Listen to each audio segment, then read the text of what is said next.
to fail when Bush Secretary of the Treasury Hank Paulson and President Bush bailed out a bunch of miscreants on Wall Street for their gambling and mistakes and putting taxpayers at risk.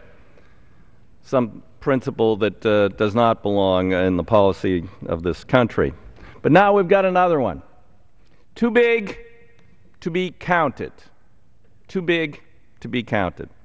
This year, the Pentagon will spend $670 billion, about $2 billion a day, and it doesn't know where its money is. In fact, it often doesn't even know if it has spent money.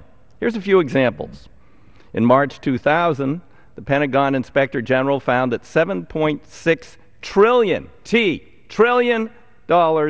in accounting entries, one-third of them, $2.3 trillion, or $8,000 for every man, woman, child in America, were completely untraceable. Completely untraceable. $2.23 trillion. Don't know where it went. Don't know if they bought something and it was delivered. Who knows?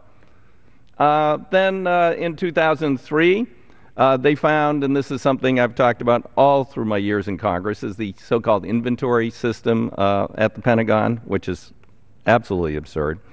The Army lost track of 56 airplanes, 32 tanks, and 36 missile command launch units. And while military leaders back in 2003 were scrambling around trying to find chemical and biological suits for our troops because of the risks in the Middle East and Afghanistan, the Pentagon was selling suits at surplus on the internet for 2 cents on the dollar. No suits for the troops. They're very expensive. Over here, we're selling them for 2 cents on the dollar to the general public. What is this all about? Another year, they spent $100 million for refundable airline tickets that they didn't use. Hey, what's $100 million at the Pentagon? Chump change. They didn't ask for the refunds. They just stuck them in a drawer. $100 million that didn't go to serve our national defense, supply our troops, or be saved and defray our deficit. In fiscal year 10, half of the Pentagon's $366 billion in contract awards were not competed. Half. Now, you know, these are pretty shocking numbers.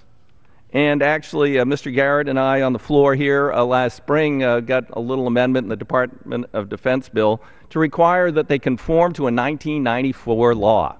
1994, Congress said the Pentagon should be audited by 1997. Unfortunately, every year, the appropriators have said, oh, no, we can't. That's too much to ask of the Pentagon. Well, we got a little amendment in the bill here, kind of snuck it by the DOD hawks over there who are protecting this incompetence over there.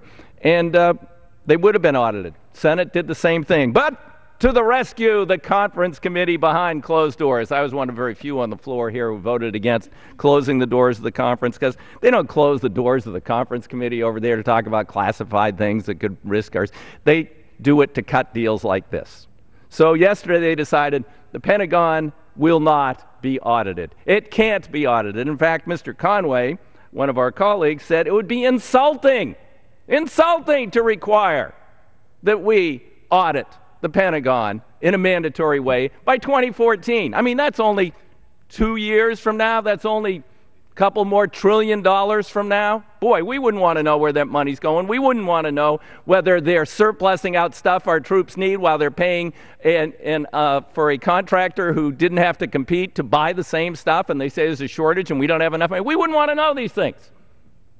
So we closed the conference and cut these stinking deals. So here it is. Once again, too big to be counted. This does not serve our men and women in uniform well. It does not serve the national defense needs of the United States of America, and it sure as heck doesn't serve the interests of the American taxpayers. The Pentagon must be audited like every other agency of federal government, and we should also throw in the Federal Reserve. Thank you. Chair recognizes the gentleman.